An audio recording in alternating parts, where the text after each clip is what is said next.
इस रघुकुल के हंस हो, तुमने कोई अपराध नहीं है। कैकेयी ने जो किया वो किया, नियति जो थी वो तो होना ही है। अब आगे क्या करना है भरत वो देखो। बोले वशिष्ठ जी ने भरत जी को समझाया।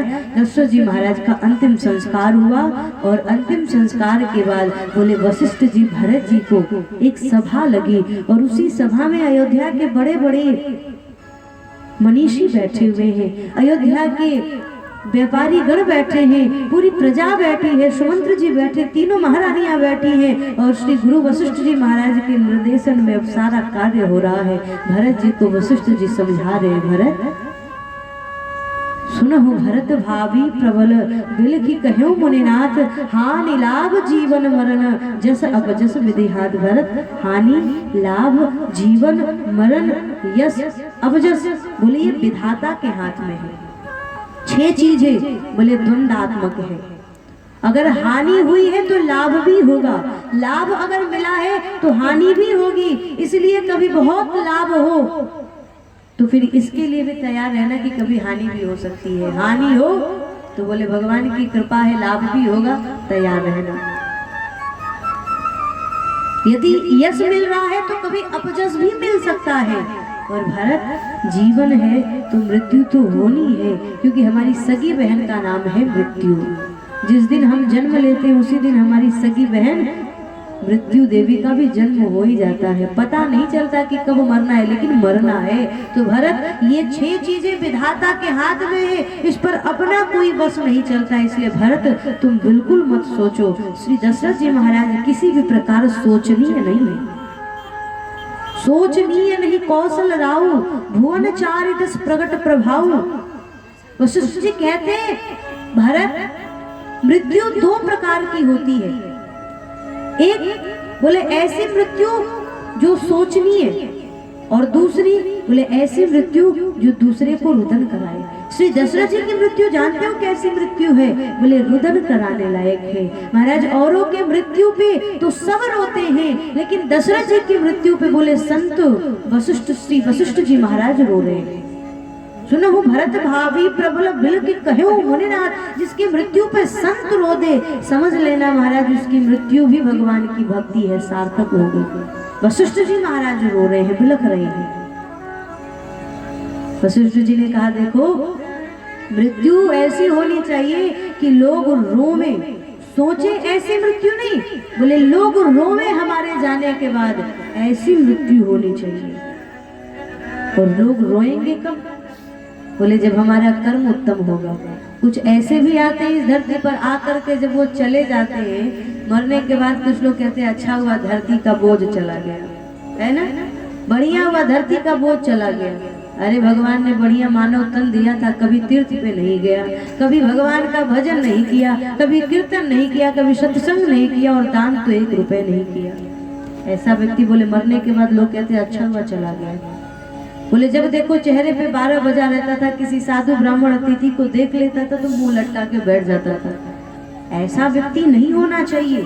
बोले ऐसे व्यक्तियों के जाने के बाद लोग रोते नहीं है, लोग खुश होते हैं। भगवान ने दिया तो खूब है, लेकिन कभी दान नहीं दिया, कभी बोले अपनी संपत्ति को सार्थक नहीं किया।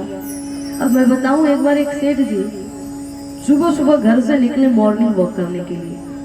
मॉर्निंग वॉक करके सेठ जी बोले निकले थे, इतने में देखा बोले कुछ लोग आपस में लेन देन कर रहे थे। सेठ जी महाराज मॉर्निंग वॉक करते करते तुरंत घर लौट आए। सांस ऊपर नीचे ऊपर नीचे ऊपर नीचे हो रहा था। सेठ जी की पत्नी ने कहा क्यों आपने किसी को 5 रुपए दान दिया है क्या?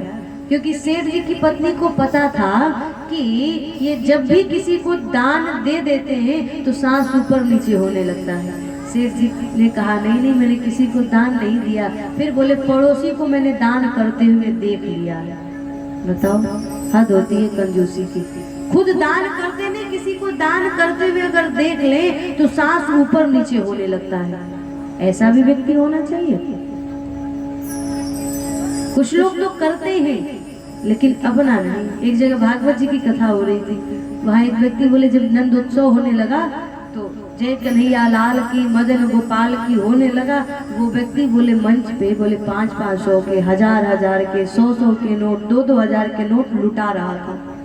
अब जो लुटावे, कुछ लोगों ने देखा जो कभी 5 रुपए नहीं लुटाता था आज 500-500 के नोट लुटा रहा है, मामला क्या है भाई? दूसरे ने कहा रुको भी मैं पता करता हूँ क्या बात है। बोले वो मंच के पास नजदीक गया, देखा जो भागवत जी की पोथी पे चढ़ा था उसी को उठा उठा के लुटा रहा था। नंद घर आनंद भयो जय कन्हैया लाल की, नंद घर आनंद भयो जय कन्हैया लाल की। बोले महाराज जो चढ़ा है उसी को उठा करके और बढ़िया उत्सव मना रहे, अपने पास से निकाले तब तो पता चले। ऐसा व्यक्ति बोले मरने के बाद सोचनीय होता है। भगवान ने धन अगर दिया है तो सबसे बड़ी बात है कि आप धन को सार्थक करिए, दान करिए धन को। धन की 3 गति है, दान, भोग, नाश। प्रथम गति बोले दान है, अगर दान नहीं करोगे तो भोग लीजिए, भोग नहीं कर सकते तो नाश तो होना ही होना है। किसी कुएं में जल रखा हो और महाराज जल भरा हो कुएं में और भर करके बोले कुएं को ढक दिया जाए, 10 साल बाद आप जाइए कुएं से ढक्कन हटाइए, क्या वो कुएं का जल पीने लायक रहेगा? उस कुएं के जल में महाराज कीड़े मकोड़े पड़ जाएंगे, पानी पीने लायक नहीं रह जाएगा। ऐसे ही बोले तिजोरी में खूब संपत्ति रखी है, तिजोरी बंद है, कभी उसमें से दान के लिए निकाला नहीं, बोले उसमें विकार आ जाएगा। और फिर बोले उस संपत्ति का कोई उपयोग करेगा तो करने के बाद हमेशा बीमार पड़ेगा। विकार भरी संपत्ति का उपयोग करने से व्यक्ति हमेशा बीमार ही होता है। इसलिए कहते हैं कि अपनी संपत्ति का बोले 10वां हिस्सा, अपनी कमाई का 10वां हिस्सा, दशांश प्रत्येक महीने व्यक्ति को निकाल देना चाहिए। आप जितना कमाते हो, अगर महीने में आप 1000 कमाते हैं ना तो आप 100 रुपया निकालिए।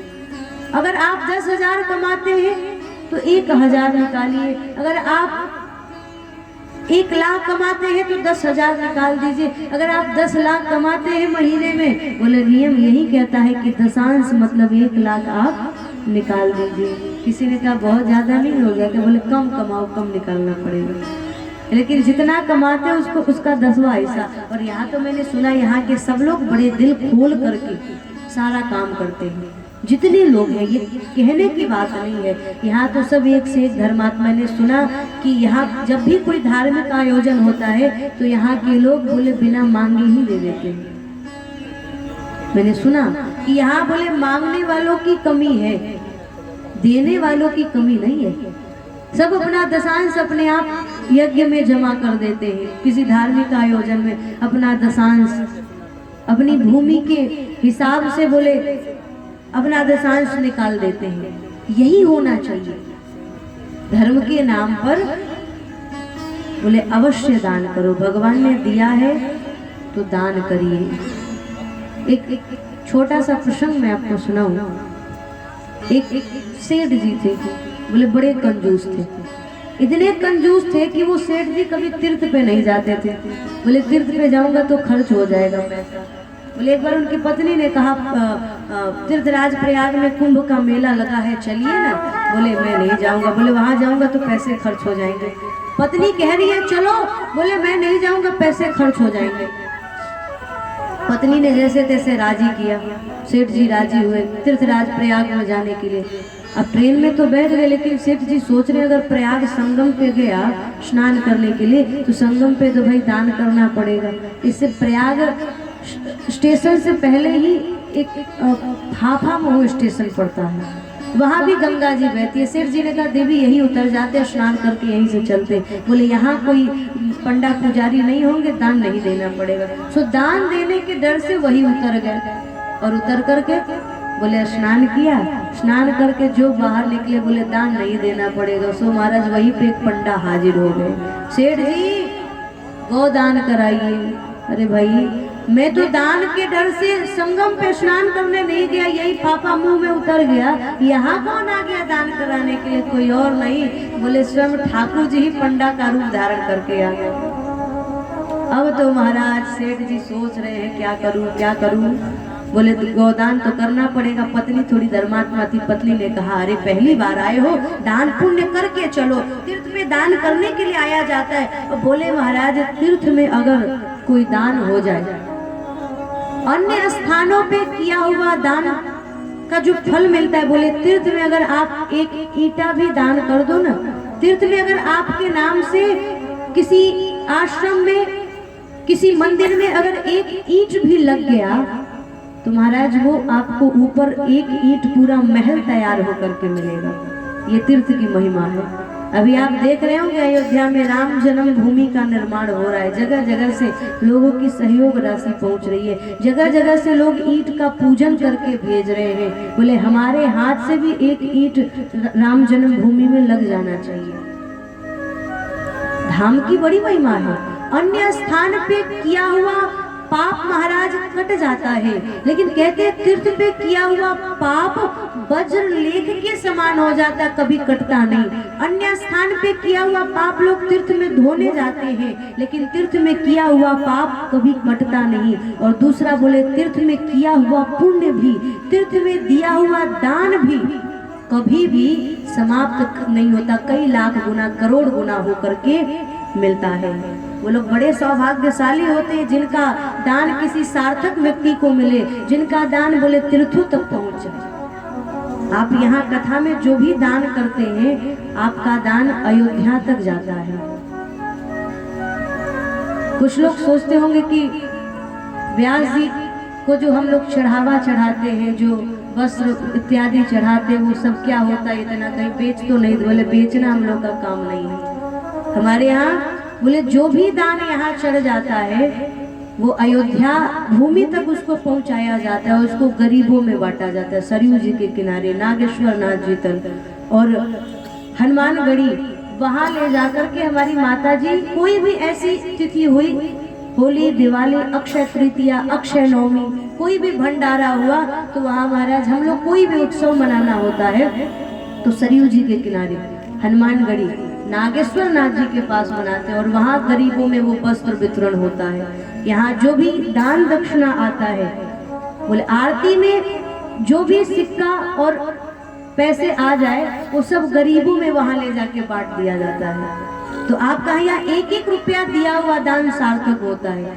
जो भी आप यहाँ दान देते हैं, अयोध्या में अपना आश्रम भी बन रहा है राम घाट चौराहे के पास में, और आप लोगों से मेरा निवेदन है, आप सभी तो पूर्व ही अयोध्या से जुड़े हुए हैं, झुनकिया बाबा जी से, झुनकी घाट आप सभी लोग जुड़े हुए हैं, लेकिन मेरा भी निवेदन है आपसे, अब हम भी आपके गांव में आए और आप लोगों से इतना लगाव, इतना प्रेम हो गया, एक जुड़ाव हो गया, एक पारिवारिक संबंध हो गया, तो कभी भी आपको अयोध्या आने की इच्छा हो तो हमें भी सेवा का अवसर आप सभी अवश्य देंगे। जो भी जुड़े हुए लोग हैं आप हमारे आश्रम पर आ सकते हैं। वहाँ भी अपना आश्रम अभी कुछ तो बना हुआ है और कुछ निर्माण कार्य चल रहा है। जिन्हें भी अगर ये लगता है कि अवध धाम में हमें कुछ सहयोग करना चाहिए, सेवा करना चाहिए, आश्रम निर्माण में कुछ हमारा सहयोग होना चाहिए, तो उसके लिए भी आप लोग संपर्क कर सकते हैं। क्योंकि अयोध्या में जो भी आश्रम है, जितने भी मंदिर हैं, आप जैसे दानियों के बल पर ही आश्रम बनता है। और आश्रम किसी एक पर्सनल व्यक्ति का नहीं होता, वो सेवा के लिए होता है। रहने के लिए तो महाराज घर भी काफी है, हमारा रहने के लिए तो आप लोगों का घर काफी है। हम लोग एक जगह कहीं रुक नहीं पाते हैं, कभी यहाँ कभी वहाँ, तो खुद के रहने के लिए तो कहीं भी रह सकते हैं। लेकिन अवध धाम में जो आश्रम का निर्माण हो रहा है, मेरा ये संकल्प है, उस आश्रम के पीछे ये मेरा उद्देश्य है कि किन्हीं को अगर धाम में जाकर के वास करने की इच्छा है तो वहां रहे, आराम से धाम में दर्शन करें, ठाकुर जी का पूजन करें, जप करें और बोले धाम में वास करें, भोजन करें और भजन करें। जहां तक बन पड़ेगा मैं सेवा के लिए तैयार हूं। जिन्हें भी इच्छा है कि मुझे आजीवन धाम में रहना है, आजीवन वास करना है धाम में, अब घर परिवार से मतलब नहीं है। जब भी आपको ऐसा लगे कि मुझे अब घर में नहीं रहना, मुझे धाम में वास करना है, तो आप अयोध्या हमारे आश्रम में आ सकते हैं, वहां आ जाइए। उस आश्रम का निर्माण इसी उद्देश्य से हो रहा है। अगर किसी ब्राह्मण बालक को, किसी बालिका को अगर वेद अध्ययन करने की इच्छा है, रहने का कोई जगह नहीं है।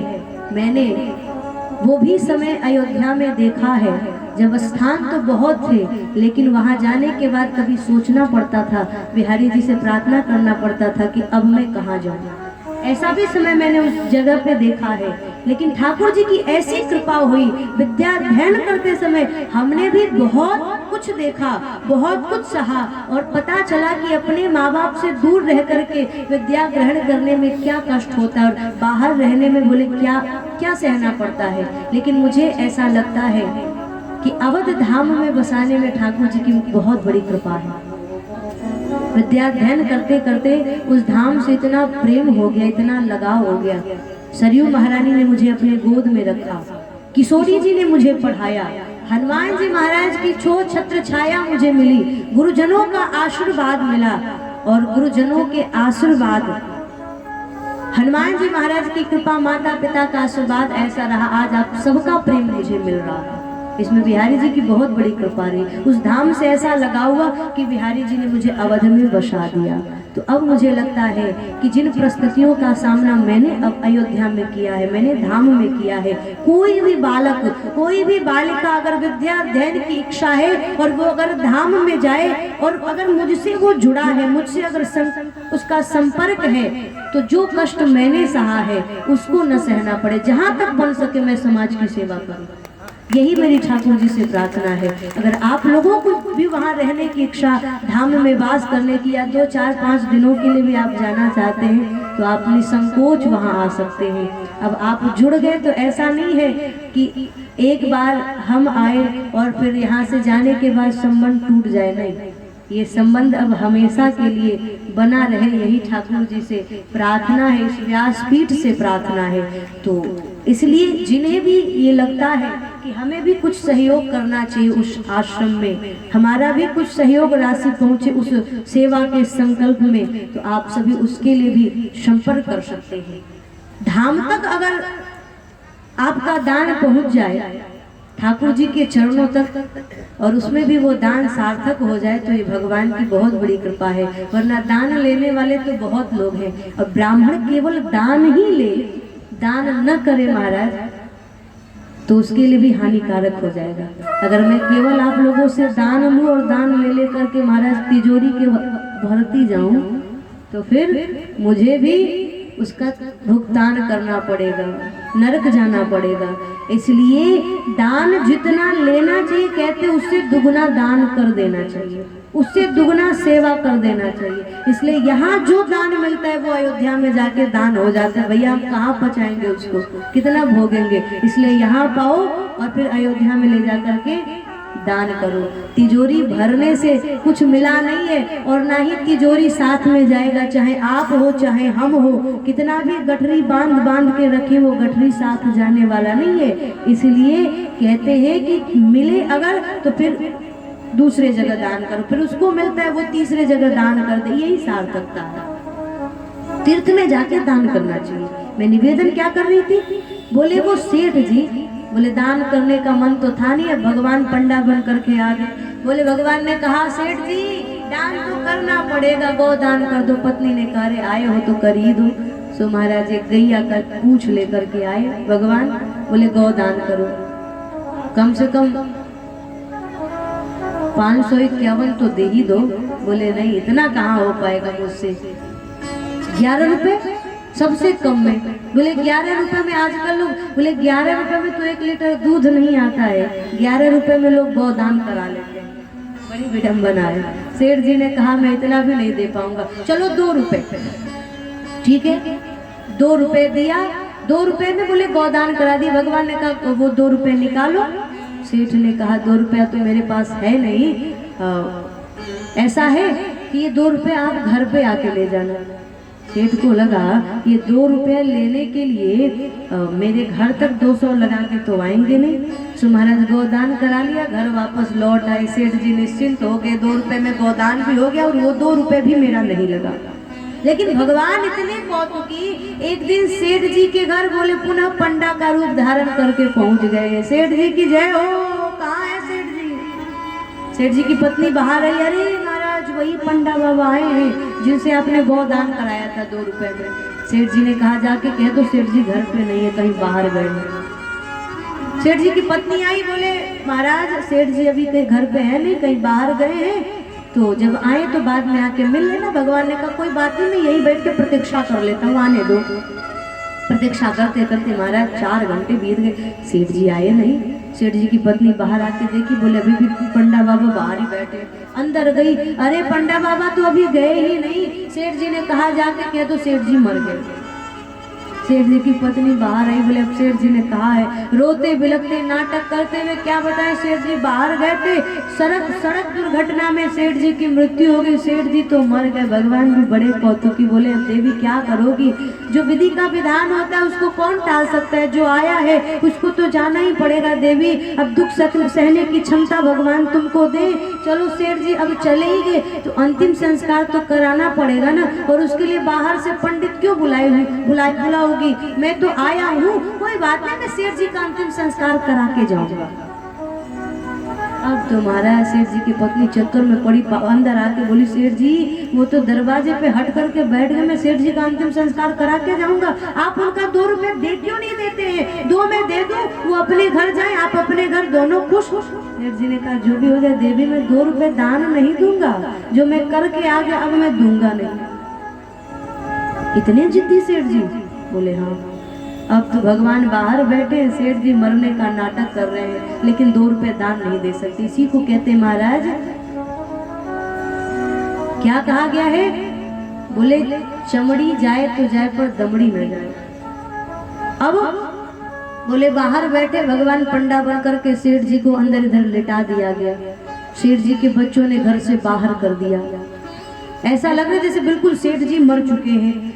सेठ जी के बच्चों ने घर से बाहर किया, सेठ जी लेटे, भगवान धीरे से आए, कान में कहा सेठ जी 2 रुपए वापस मुझे दे दीजिए जो गौदान किया है, वरना बच्चे स्मशान भूमि में ले जा करके और फिर आपको जला देंगे। सेठ जी ने कहा जो हो जाए पर मैं आपको 2 रुपए दान नहीं दूंगा। अब महाराज सेठ जी के लिए वो जिस पे लेकर के जाया जाता है स्मशान भूमि तक, उसको भी तैयार किया गया, सेठ जी को लटा दिया गया। सेठ जी के बेटे बोले अपने कंधे पे उठा लिए, राम नाम सत्य है, राम नाम सत्य है, राम नाम सत्य है करते हुए बोले सेठ जी के बच्चे लेकर के चले। आपको पता है, बोले मरने वाले आदमी के पीछे लोग कहते राम नाम सत्य है, राम नाम सत्य है, फूल मखाना और पैसा लुटाते हैं। बोले फूल लुटा करके श्रद्धांजलि देते, मखाना लुटा करके बोले कहते हैं तुम्हारा परिवार जैसे तुम चले गए, बोले तुम्हारे जाने के बाद तुम्हारे परिवार वाले दुख सहे, और उसके बाद बोले दुख सहने की क्षमता भगवान दे, लेकिन बाद में भरा पूरा रहे परिवार, इसलिए मखाना लुटाते। और पैसा क्यों लुटाते, बोले कई बार पैसा तो बोले मृत आत्मा के सीने पे जाके गिरता है, और सीने पे गिरता है तो संकेत क्या होता है, बोले जीवन भर जिस पैसे के पीछे भागते रहे, हाय पैसा हाय पैसा हाय पैसा करते रहे, वो पैसा आज तुम्हारे सीने पे गिरा है हिम्मत तो उठा लो। महाराज मुर्दे की कौन के उसके बाप की भी औकात नहीं है जो उठा ले पैसा। तो महाराज राम नाम सत्य है, राम नाम सत्य है करते हुए सेठ जी के बेटे लेके जा रहे। भगवान ने फिर धीरे से कान में कहा सेठ जी स्मशान भूमि तक चले जाओगे, 2 रुपए मुझे दे दो। सेठ जी ने कहा जो हो जाए पर मैं नहीं दूंगा। बोले सेठ जी के बच्चे लेकर के आए, स्मशान भूमि में रख दिया, चिता तैयार की गई, सेठ जी को चिता पे लिटा दिया गया। भगवान ने फिर जाके कहा सेठ जी 2 रुपए मुझे वापस दे दो, वरना तुम्हारे बच्चे आग लगा देंगे। सेठ जी ने कहा जो हो जाए पर मैं 2 रुपए आपको नहीं दूंगा। अब भगवान भी घबरा रहे हैं, क्या होगा क्या होगा। इधर बोले सेठ जी के बच्चे स्मशान में जो प्रक्रिया होती है उसको पूरा करके हाथ में बोले अग्नि लेकर के परिक्रमा कर रहे थे। फिर भगवान ने कहा सेठ जी अभी भी समय है, दे दो। सेठ जी ने कहा नहीं दूंगा। बोले अब चिता में अग्नि लगाने जा रहे थे, भगवान ने कहा सेठ जी अभी भी समय है, दे दो। सेठ जी ने कहा नहीं दूंगा। बोले जो चिता में अग्नि लगा दी, भगवान ने कहा सेठ जी मुझे नहीं चाहिए तुमसे 2 रुपए, मैं जा रहा हूँ। बोले सेठ जी वहां से उठे, उठ करके घर की ओर भागे। बहुत बड़े सेठ जी, बोले ऐसे ऐसे कंजूसों से भगवान भी हाथ जोड़ लेते हैं, नहीं चाहिए मुझे भैया, तुम अपना अपने पास रखो। ऐसा व्यक्ति मरने के बाद सोचनीय होता है वशिष्ठ जी भरत जी से कहते, भरत श्री दशरथ जी महाराज किसी प्रकार सोचनीय नहीं है, सोचनीय नहीं कौशल राव भुवन चारि दस प्रगट प्रभाव। बताया गया श्री रामचरितमानस में कौन सा व्यक्ति मरने के बाद सोचनीय होता है। बोले जो राजा अपने प्रजा से पुत्रवत प्रेम न करे, ऐसा राजा मरने के बाद सोचनीय होता है।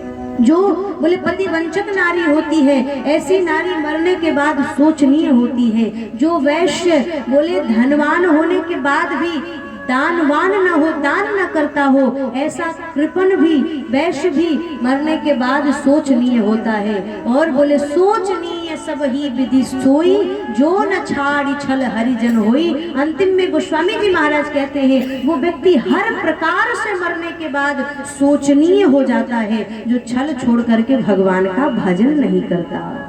इसलिए कहा गया है कि भगवान का भजन करो, भजन करने के बाद जीवन और जन्म दोनों सार्थक होगा। वशिष्ठ जी भरत जी को समझा रहे, भरत जी दशरथ जी सोचनीय नहीं है, इसलिए आप सोच बिल्कुल मत करो। सब रुदन कर रहे हैं। अब बोले श्री भरतलाल जी महाराज का लोभ थोड़ा थोड़ा दिखाई पड़ रहा है। आप कहोगे भरतलाल जी में लोभ? बोले हाँ, भरतलाल जी संत हैं, भरतलाल जी में काम भी है, क्रोध भी है और लोभ भी है। मैंने आपको बताया भरतलाल जी का क्रोध कैसा है। बोले भरतलाल जी का क्रोध अति उत्तम है, जिस क्रोध ने कैकेयी को राम जी से जोड़ दिया। अब भरतलाल जी में लोभ। बोले भरी सभा में वशिष्ठ जी महाराज भरत जी से कहते, भरत तुम्हारे पिताजी के वचन को पूरा करने के लिए बड़े भाई राम वन को चले गए। आज हम लोग भरत चरित्र का दर्शन करके और कथा प्रसंग को विश्राम करेंगे और 2 शब्दों में भगवान को वन से वापस ला करके राज्याभिषेक होगा और फिर आज की कथा विश्राम होगी। आज भरत जी के चरित्र का हम लोग दर्शन करेंगे, क्योंकि मेरा मानना यह है कि जितना प्रसंग आप सुने प्रेम से सुने और विस्तार से सुने। श्री भरतलाल जी के चरित्र की विशेषता क्या है, गोस्वामी जी महाराज ने वर्णन किया। भरतलाल जी में लोभ दिखाई पड़ा। वशिष्ठ जी कह रहे, भरत तुम्हारे प्रभु श्री राम वन को चले गए पिताजी का वचन निभाने के लिए। भरत अब तुम अयोध्या के राज्य सिंहासन पर बैठ करके श्री दशरथ जी के वचन को पूरा करो। भरतलाल जी अयोध्या के राज्य सिंहासन को स्वीकार करो। अब भरतलाल जी बोले सुनते सबकी बात है लेकिन करते अपने मन की है। लेकिन भरतलाल जी से सीखिए अपने से बड़ों के बात का खंडन किस प्रकार से करना है, ये आप भरतलाल जी से सीखिए। भरतलाल जी ने वशिष्ठ जी महाराज की बात को सुना और किस प्रकार से वशिष्ठ जी महाराज को समझा दिया, ये भरतलाल जी की शैली है। बोले बात तो एक ही है लेकिन कहने का तरीका सबका अलग अलग होता है। एक बार गृह स्वामी के घर अतिथि आया। गृह स्वामी ने कहा आप नाश्ता करके जाओ, भोजन करके जाओ। अतिथि ने कहा नहीं महाराज रुकूंगा तो विलंब हो जाएगा, तो नाश्ता करके जाओ। बोले ठीक है 10 मिनट तो रुक सकता हूँ। गृह स्वामी ने अपने बेटे को कहा जाओ बाजार से 10 रुपए की गरम जलेबी लेकर के आओ। बिल्कुल खरी सिकी गरम गरम जलेबी लेकर के आना, कढ़ाई से निकलते ही बेटा गया 10 रुपए लेके हलवाई के दुकान पे, महाराज 10 रुपए की गरम गरम जलेबी दे दो। कढ़ाई से निकलते खरी सिकी जलेबी। बोले हलवाई ने पैसा लिया और जो कढ़ाई से जलेबी निकली बालक ने कहा दे दो। हलवाई ने कहा अरे इसको मैंने तेल में तल तो लिया है, ये जलेबी गरम तो है, खरी सिकी तो है, पहले इसको चाशनी में डुबा लेने दो उसके बाद लेके जाओ। बोले नहीं नहीं पिताजी ने कहा जैसे कढ़ाई से निकले वैसे लेकर के आना गरम गरम जलेबी। बोले कढ़ाई से निकलते जलेबी लेकर के वो चला। अब आप विचार करिए जलेबी तो बिल्कुल गरम है, कढ़ाई से निकली है, लेकिन स्वाद बोले तब तक नहीं आएगा जब तक उसको चाशनी में नहीं डुबाओगे। एक कढ़ाई से तो जलेबी निकल गई लेकिन दूसरी कढ़ाई बोले जो चाशनी की कढ़ाई है उसमें जलेबी नहीं डालोगे तब तक स्वाद नहीं आएगा। ऐसे ही संत कहते हैं हमारी जो वाणी है ना ये भी जलेबी की तरह है। कई बार बोले लोग इतना लच्छेदार बोलते हैं, जैसे जलेबी लच्छेदार है ऐसे वाणी भी लच्छेदार होती है। बोले हमारी जो लच्छेदार वाणी रूपी जलेबी है इसको सत्य की कढ़ाई में हम सेक तो ले और दूसरों के सामने परोसने से पहले सील की चाशनी में जरूर डुबा दें। जब तक सील की चाशनी में नहीं डुबाएंगे तब तक सुनने वाले को आनंद नहीं आएगा। सत्यम मुर्यात पर प्रियम मुर्यात। सत्य बोलिए पर प्रिय बोलिए, मधुर बोलिए, मीठा बोलिए। इसमें भरत लाल जी का संदेश है। भरत लाल